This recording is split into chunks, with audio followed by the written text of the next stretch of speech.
Hey, hello everyone. Welcome to another episode of Five Lug Racing. With you as always, I am Don, my co-host, partner in crime, Ryan.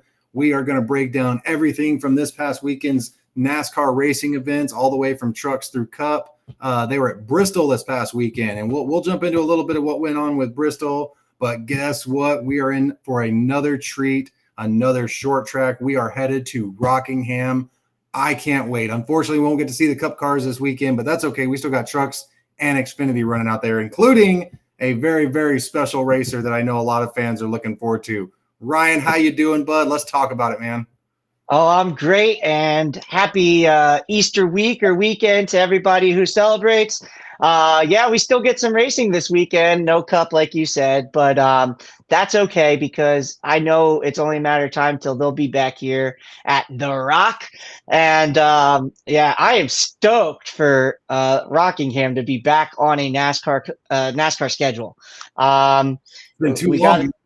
yeah, we got to talk about Bristol Motor Speedway and all that was or all that wasn't before we dive in and preview what is setting up to be an awesome return to Rockingham. But yeah, Bristol ended up being Kyle Larson's playground again. If you guys watched our last episode and we previewed Bristol Race Weekend, we had spoke about how dominant Kyle Larson was in the fall last year there, and man, he put that same fire suit back on and went back out and did it again.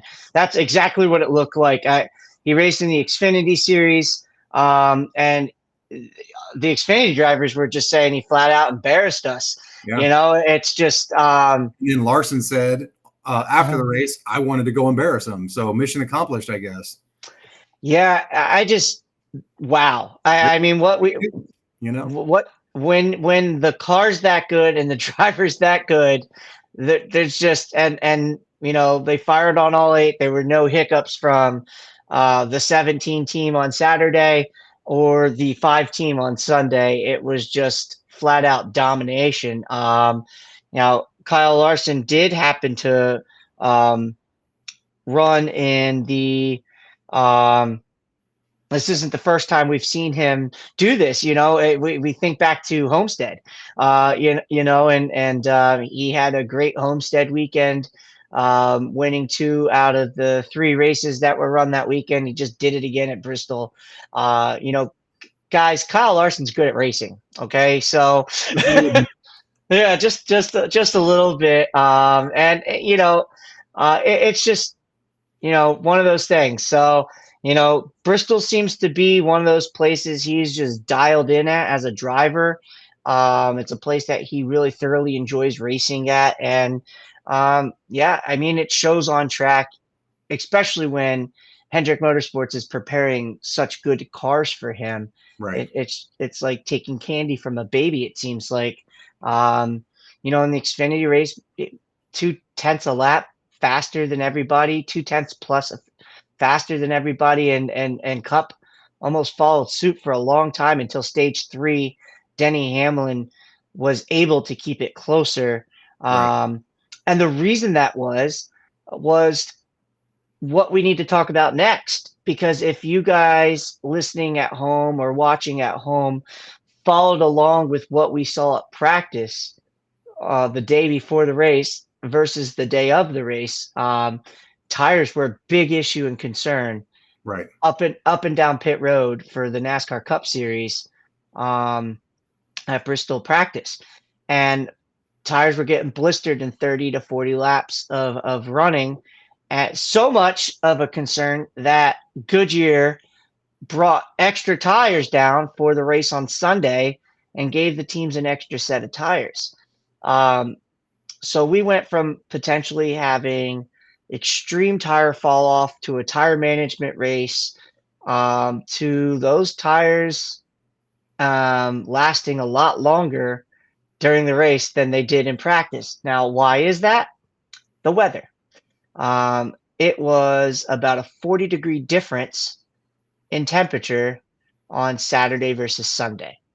Um, that is significant, and those tires in the cold did not do well at all.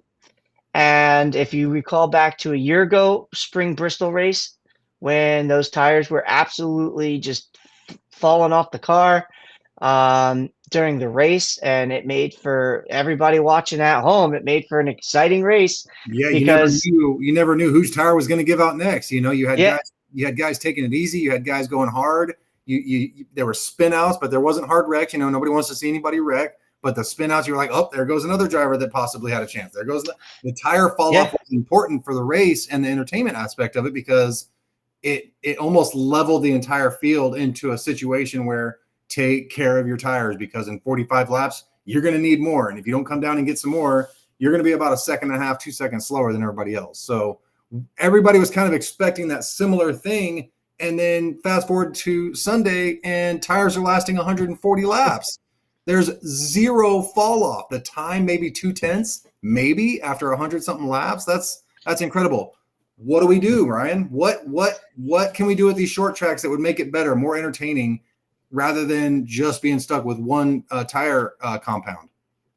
well, the masses, I'll speak of the masses at first, have all said something's got to be fixed because Okay. when Bristol racing looks like it did, and there's one guy just absolutely smoking the field, but it wasn't even like, not just that, but I mean like the tire itself just, you shouldn't be able to go to a short track and run through limited sets of tires and get that many laps out of them. You just shouldn't. Right. And so there's a couple things that need to happen, in my opinion, but who am I, right? It's like, but I listen to the masses too. I also listen to our friends who work in the industry, in the sport, our tire specialists, tire changers, people who are jumping over the walls at these cars and have to relay this tire data once they pull these tires from the vehicle to the car chief and the crew chief. And there's just so much that goes into this, but I want to start with the obvious. And the obvious is bring a softer tire. Okay. The car is the other thing.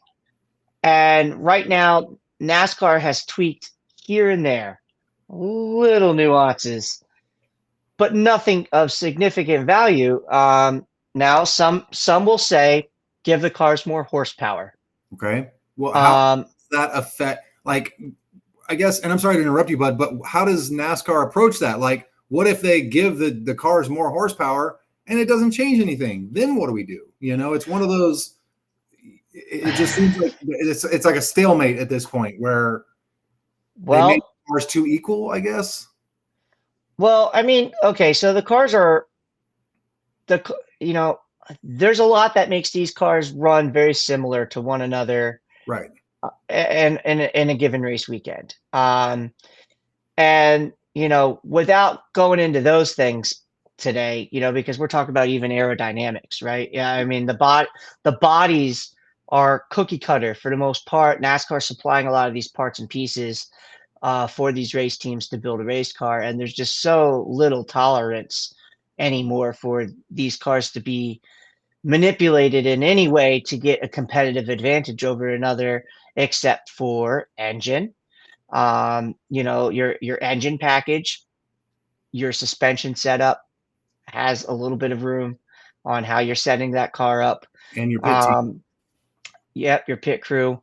There are other nuances to this car that under a microscope can be looked at. But let's talk about the obvious ones, because the ones that everybody has said is give the cars more horsepower. You've heard this since they got this new car and they really started to shake it down. I've heard it from drivers. I've heard it from pit crew. I've heard it from um, pundits out there like you and I, who cover the sport. And I've heard it from former crew chiefs and former drivers. And so let's talk about that real quick. The horsepower thing. Right. It's not as hard as you think to give the cars more horsepower from what I've been told, from what I've heard, they can do it in a relatively quick turnaround time Right. to make these engines have more horsepower. What does that do for the layman's at home? Well, if you're putting more horsepower down, that means more spin in the rear. These are rear wheel drive cars. So if you have more horsepower, you're giving more um, slip in the rear end. Okay. So these wheels are going to spin more, Okay. and they're going to grip a little less because of that. So when you're talking about drive off a corner, putting that throttle down and the rear wheels are spinning, or even taking a green flag, right? Coming to a green Right. where you're at a pace lap and then you're hammering down. You're going to have more spin, more rear wheel spin. So we've all seen what happens on a restart when they spin the rear wheels. The car doesn't go. Right. So there's a fine line in managing your throttle. And the drivers right now have been able to adapt so much with everything that they have to work with, and not having the tires fall off, that they're able to just beat the heck out of these cars. Right. They don't have to really worry about saving tire. That's an almost an old school phrase anymore. And the other thing is the rubber compound in these tires. And now that's where something NASCAR talks with Goodyear about, because I feel like, I don't know, we can't speak to the tires that are already pre-made right now for these upcoming racetracks, but I'll tell you what they do have. They have that red tire that is a softer tire that wears more. And I almost feel like, except for a super speedway and road course, that red tire needs to be the tire. Okay. If you're not going to change, giving more horsepower, let's start small. Let's start throwing things and seeing what sticks. Because I think that the red tires have brought better racing. They pass the eye test. They also wear off. They scrub speed. And you can save that tire a little bit too if you're careful. So where I talked about having rear horsepower, right? More horsepower. You give that car more horsepower, you got to manage your throttle a little differently. And if you have the same horsepower package but a softer tire, you can make that tire last longer by slowing the car down. Okay. So if you back up your speed, because you're backing up, whether how you're driving into the corner or out or in the middle, it changes a lot. So you can end up doing both too. You can give them a softer tire and give them more horsepower and say, have fun, because that's old school racing. And I think that's what people want. And then the other option is to make the tire a little less wide, Okay. which So changes that the would also handling too. I was going to say that'll affect the handling of the car. I want to ask a couple things, and then we'll start jumping into Rockingham here. I know a lot of our listeners are excited about that too. But as far as, do you think the NASCAR choosing not to add more horsepower into these cars would be a safety issue? Because what people aren't taking into consideration is, with more horsepower comes more speed, right? And these cars are already, I mean, cars for the last 75 years have been getting out of control and crashing in just the most insane ways. We're talking about the next gen car where it does have that flat bottom, it does have more downforce, it does have a little bit more help and stability, but when these cars crash, they still crash. And I'm wondering if their hesitation on adding horsepower to these race cars has anything to do with the safety aspect as far as their fans and their drivers are concerned. I mean, that's always a possibility. And NASCAR, that's one place I will tip my hat always to. NASCAR is always trying to be ahead of the curve with the safety innovation. And that's the whole reason why we have this new gen car, is because of safety. And, every time NASCAR has introduced a new gen car, there have always been kinks to work out. Right. Every single time.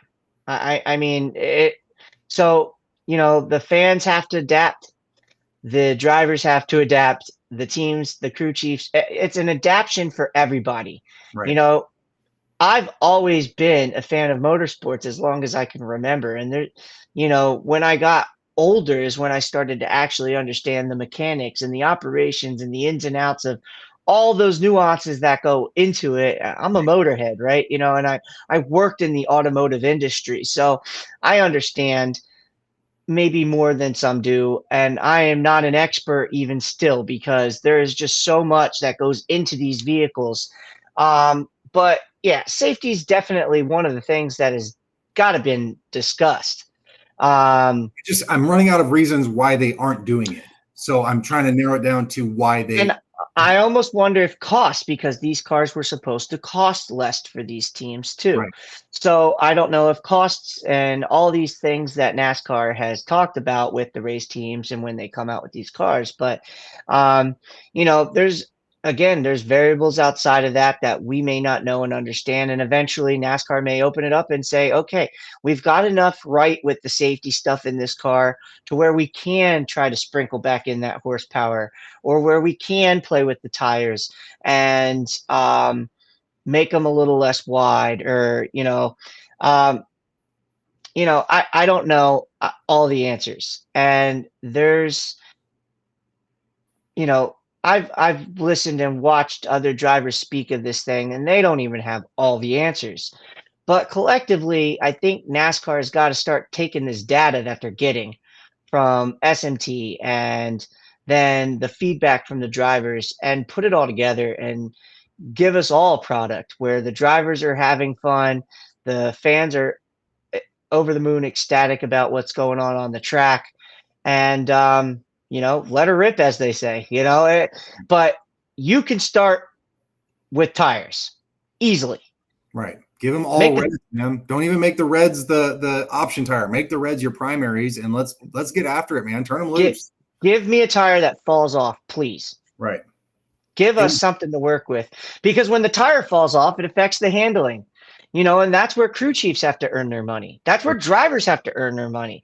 When they have to fight a loose or tight race car, or a car that doesn't have as much pace because they wore the snuff off the tires, you know, that's what I need. That's what we need to see. That's what the fans want. I know it because I read it, you can start with the tires and you could build from there, but I'm telling you got to start someplace, right? The tires are probably the easiest place that they could start. So let's look into it, NASCAR. That's all we're asking. And we got to fix it. We got to fix it as a whole. right.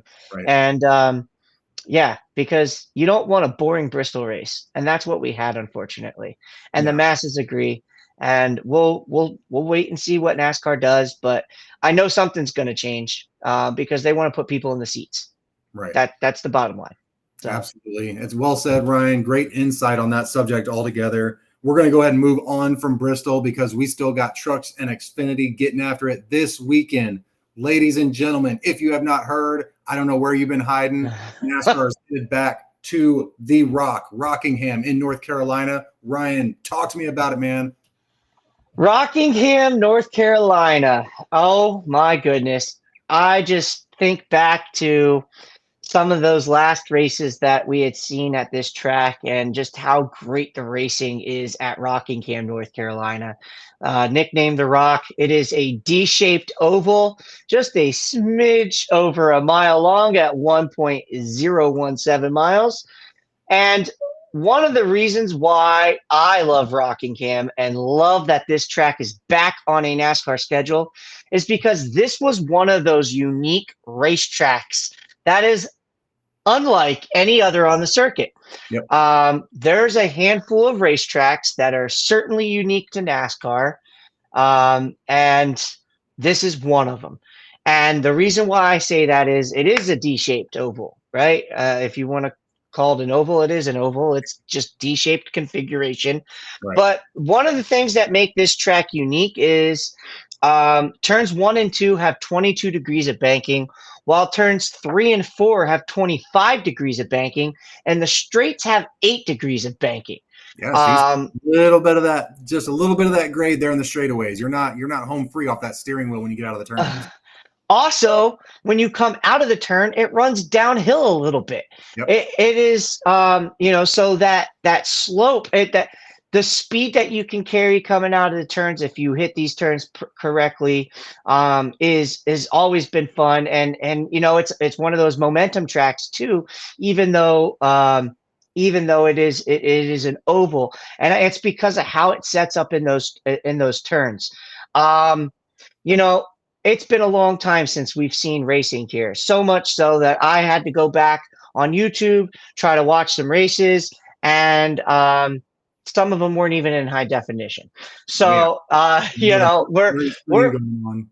we're dating ourselves here. And it is one of those just awesome racetracks. I am just so happy that this place got the restoration, and is finally back on a NASCAR schedule. The last time we ran an Xfinity Series race here was in 2004, and Jamie McMurray was the winner. Jamie And Mc- then Jamie Mack, yeah, Jamie Mack. So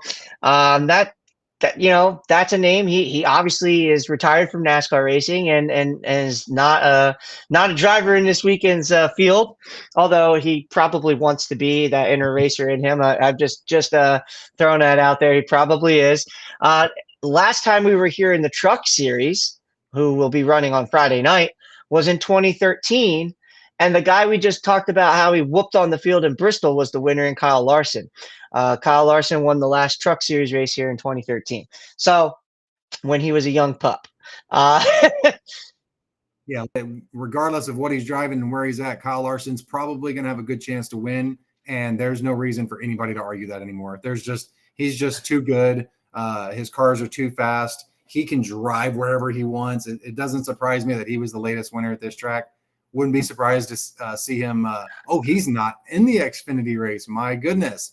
But I was going to say, good news. He's not racing this weekend. If you're not a Carl Larson fan, sorry, I don't mean any offense to that, but good news to the field. He's not racing this weekend. Right. But we do have a former Cup driver that will be fielding an Xfinity car for HendrickCars.com. Ryan, who's racing this weekend? Man, I am so excited when this news broke. And it was one of the greatest graphics I've ever got to make because I am a fan of this guy. I know you are a fan of this guy. Absolutely. Kasey Kahne is back in NASCAR, folks. Kasey Kahne is back at the Rock. Kasey has been racing in dirt. Okay, he owns a dirt racing team. He fields a couple entries for Kasey Kahne Racing in the High Limit Series.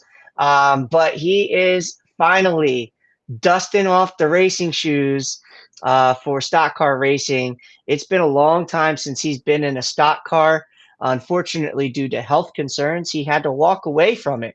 And it's not so much the a race. It's the culmination Right. of a season and the wear and tear that puts on a race car driver's body. Right. So And mentally too. yeah, well, sure. And if you're feeling the effects of things physically, mentally it catches up to you. And Right. if you're not feeling well mentally, it can affect you physically. So it's just one of those recipes for disaster. And his heart was in it, but his body said no, and he had to listen to that. And I respect the heck out of it. It's not something I'm sure that he wanted to have to do, because in NASCAR world, he retired young from full-time racing, full-time cup racing. But it's been 7 years, Don, since we've got the pleasure of watching Kasey Kahne compete in a race car. And I know that he's going to be in a competitive ride this weekend, which is really, really exciting. So this deal came together for Kasey Kahne when he heard that Rockingham was coming back to the NASCAR schedule. His ears perked, and Yeah. he's like, I need to be a part of this. Yeah. And so he started fishing for a ride. And that's, when a guy like Kasey Kahne calls you, it catches the interest, right? Right. So it came to be that, he got a ride with Richard Childress Racing. They're going to field a third entry in the Xfinity series with the 33 car, and they have a joint partnership with Rick Hendrick and HendrickCars.com for this. Now, Hendrick Cars is on board with Kasey in the sprint car series, the High Limit Racing.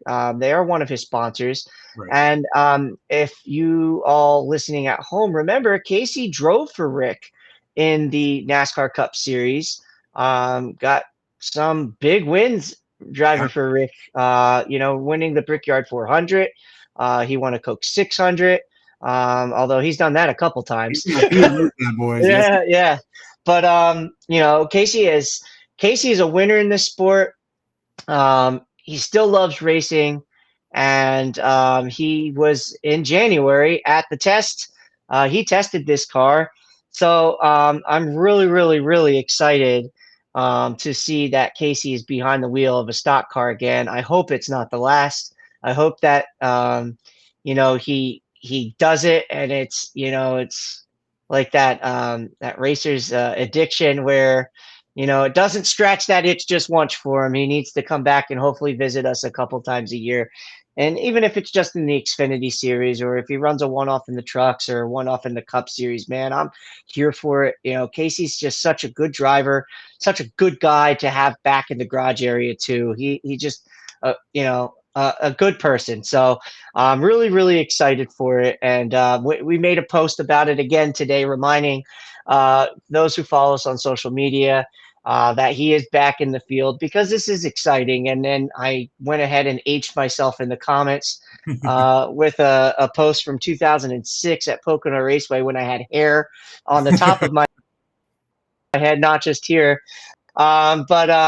Yeah, I just, it's Kasey, man. I'm excited, Don. One of the coolest things was when we started talking back when we started this a year ago, and just putting our motorsports backgrounds together. That was a thing that commonly united us, was we were Kasey Kahne fans, Don. And I know you recently had a run in with him, and got to meet Kasey. And we've both met him. I've met him a few times. I know you've met him. It's so cool, man. It's so cool to see one of our favorites. I'm just fanboying right now. It's one of our favorites coming back to the sport, and I'm really, really excited for it. Absolutely. We talk about Kasey and everything that he's accomplished, and he had a very, very successful career. He didn't walk away from the sport not accomplishing goals, right? He has so many wins. I think he was up to 18 wins in the Cup Series. I think he had 6 career truck races, and he won 5 of them. A stat that is absolutely mind-blowing. The guy can race. The guy loves to race. You can take him out of the race car, but you can't take the racer out of the passion and the love for it. And I, for one, speaking for a lot of Kasey Kahne fans, just truly, I got chills when I read about it. Couldn't text you fast enough when we found out about it. He's a racer's racer. He is so great with the fans. It means so much to myself. I get a little emotional thinking about it, because he was the guy that I followed. Like you said, you have the meeting him in 2006 at Pocono. I followed him since he started coming up in the Xfinity series and started in Cup in 2004. Got his Rookie of the Year. I was hooked on this guy, man. He is just so much fun to watch behind the wheel of a race car. And who knows, man, he might be teaching some of these young kids a few lessons the way Kyle Larson was able to not too long ago here at Bristol and at Homestead. So it's just an incredible thing. It's a great thing for racing. I think he's going to draw a huge crowd himself. And personally, I can't wait, and I'm going to be locked and loaded, ready to watch it on Saturday. Yeah, absolutely, Don. And, one of the things I want to speak on about Kasey Kahne, I know we got our fanboy thing out there real quick, but why this track means so much to him. You mentioned about the 5 truck wins. One of them's at Rockingham. Matter of fact, the second to last time we ran a truck series race at this track, Kasey Kahne was the victor in 2012. In his rookie season with Evernham Motorsports, running the 9 car after he took over for Bill Elliott, Now, I was a Bill Elliott fan, and I remember Bill's final season, and I remember Bill's final race at Rockingham. He had that thing won. It just was misfortune at the end of the race. Bill Elliott ended up not getting the win. It broke my heart because he had that thing on lock. Yep. Fast forward to the spring race of Rockingham, Kasey Kahne's rookie season, and Kasey Kahne nearly won that race in Yep. that 9 car. I finished second to Matt Kenseth. Had just an awesome time every time Kasey Kahne showed up to Rockingham. It's just one of those tracks that just clicked for him.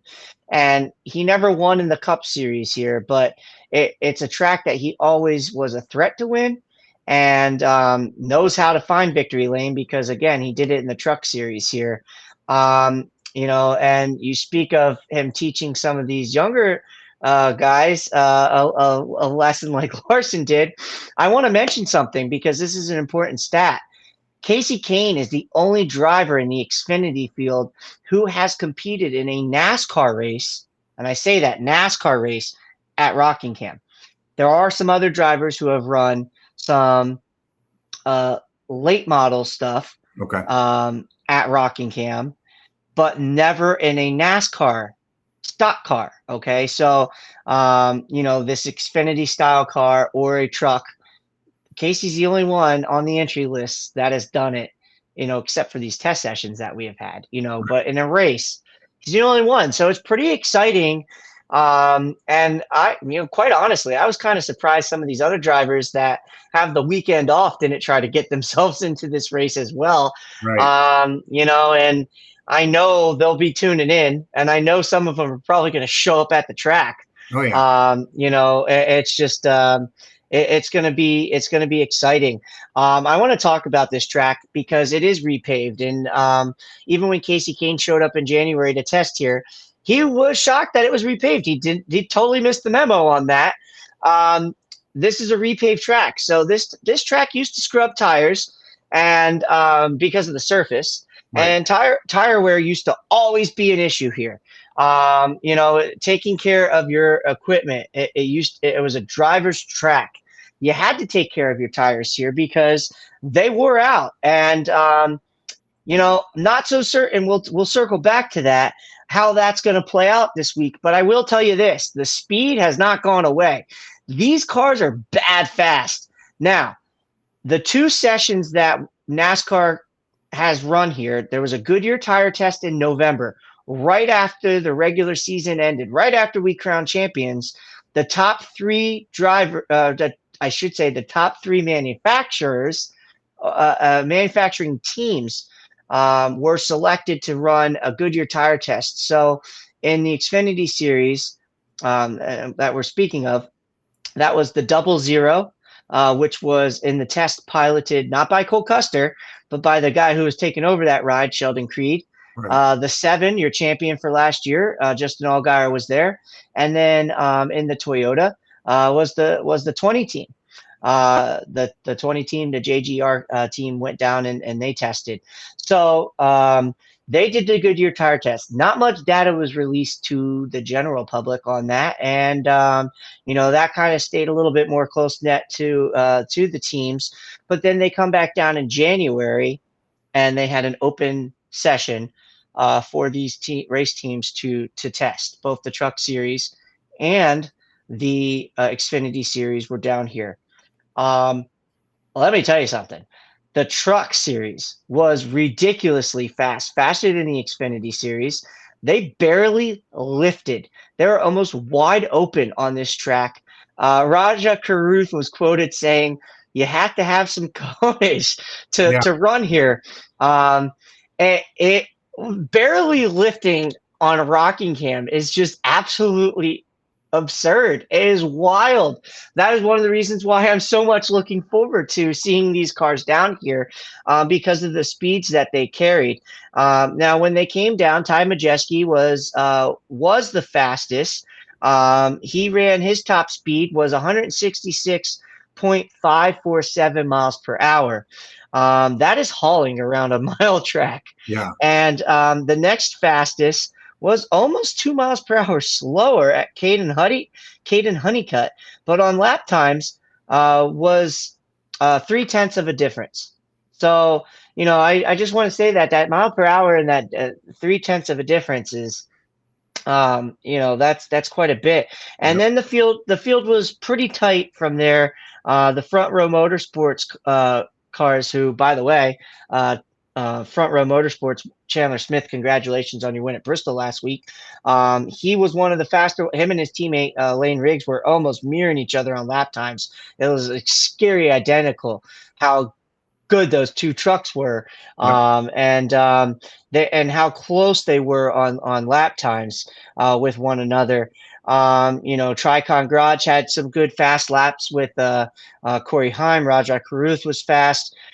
Ben Rhodes was really competitive on pace down here, and Ben Rhodes has been somebody who's had a little bit of a quiet season so far.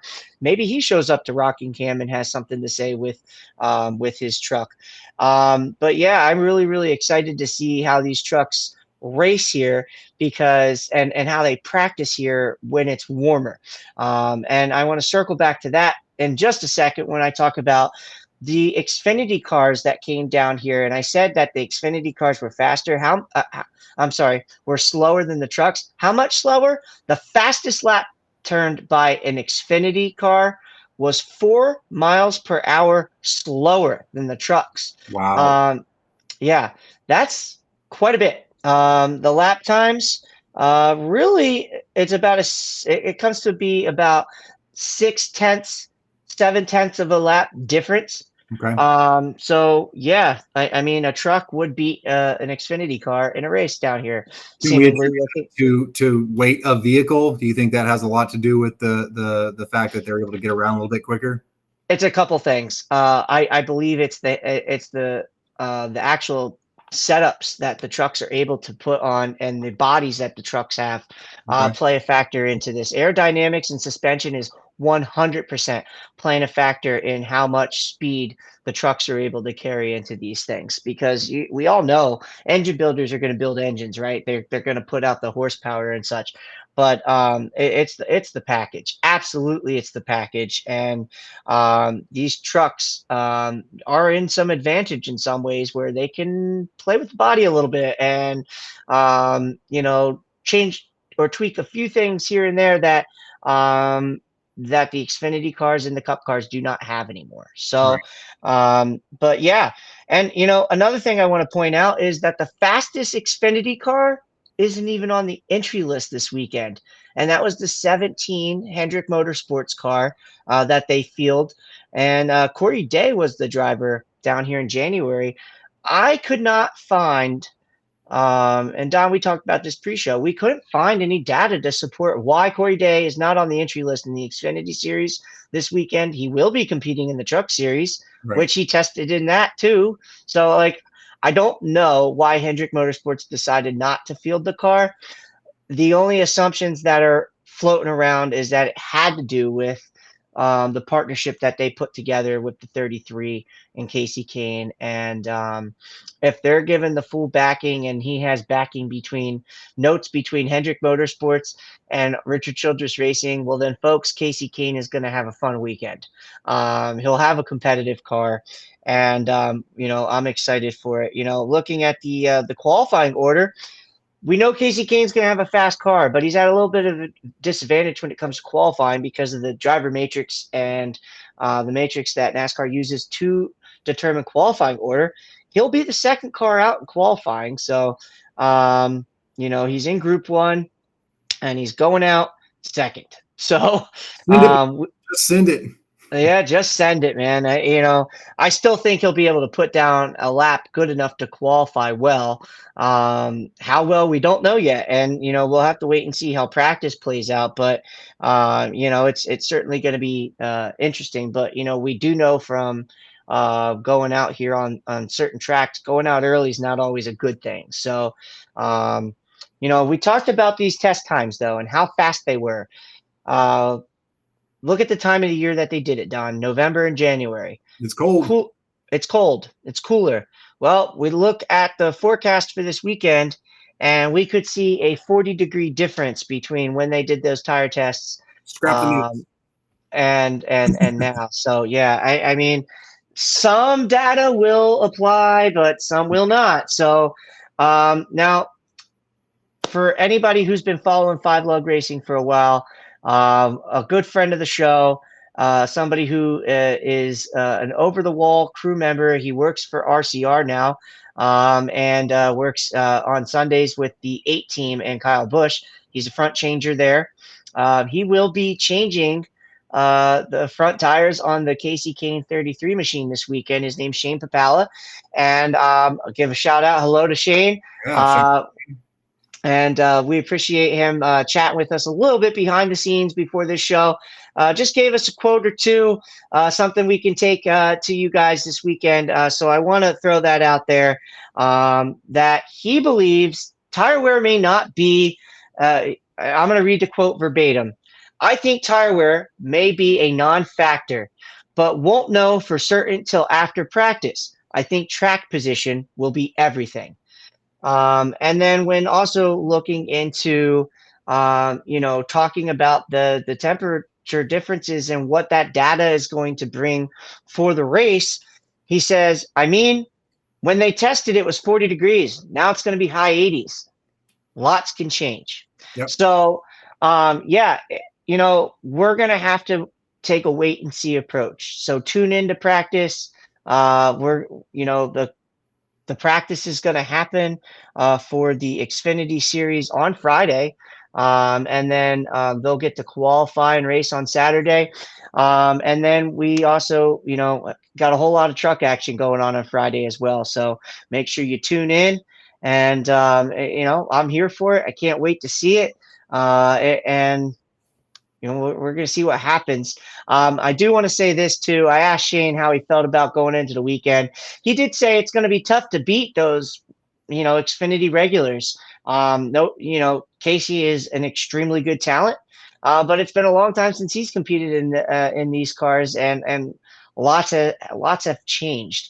He says, we're hopeful for a top 10, and realistically, I think a top 6 is in the equation. Kasey wants to go out there, run as many laps as possible. He wants to finish this race on the lead lap and get a good solid finish. So that's what they're looking for. Honestly, to dust it off after a 7-year hiatus behind the wheel of a NASCAR stock car and go out and run in a top 10 would feel like a win for them. But I know that the car's going to have speed in it, and I hope that car has enough pace to where he really can be in the mix for a win.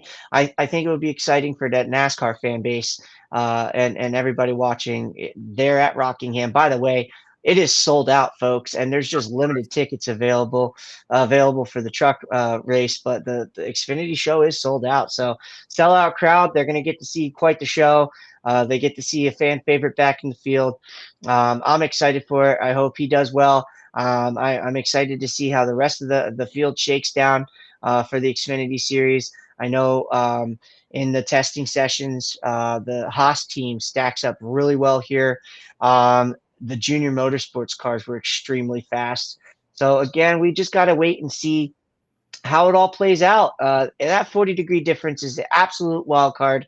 And I just hope that we can see some passing and see just enough tire fall off to where it is, makes for exciting racing.